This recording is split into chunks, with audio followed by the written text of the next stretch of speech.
Welcome to our channel. Today we how to install Wrike reports for project profitability detailed guide step by step clearly. To install Wrike reports for project profitability, begin by logging into your Wrike account.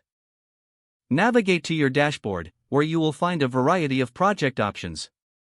Click on the reports icon located in the left sidebar. In the reports section, look for the Create Report button and click it.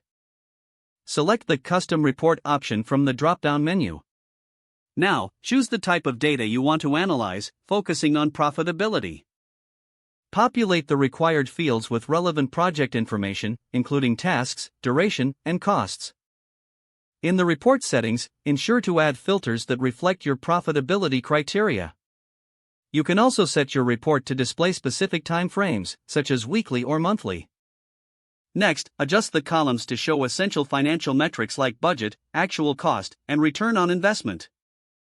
Once you have customized the report, preview it to ensure all data appears correctly. If satisfied, save the report by giving it a meaningful name that reflects its purpose. To make the report easily accessible, consider adding it to a dashboard. Next, revisit your dashboard to locate the new report you just created. Click on the report to open it and analyze the profitability of your projects. Utilize the insights gained from the report to make informed decisions on resource allocation and project planning.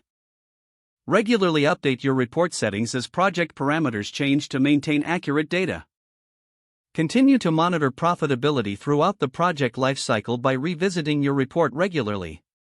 If the page does not load, refresh the browser or try again in a private or incognito window.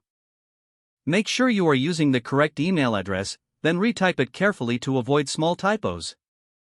If your password is not accepted, use the reset option and create a new strong password you can remember. Check your spam folder for verification or security emails, then complete any requested confirmation steps. Enable two-factor authentication if available to improve account security and reduce unauthorized access risk. After signing in, review your profile details so your contact information and if you see an error message, note it down and try again after restarting your device and internet connection. Log out when you finish, especially on shared devices, to keep your account and payment information secure. If the page does not load, refresh the browser or try again in a private or incognito window. Make sure you are using the correct email address, then retype it carefully to avoid small typos. Don't forget to like this video and subscribe to our channel for more step-by-step tech guides.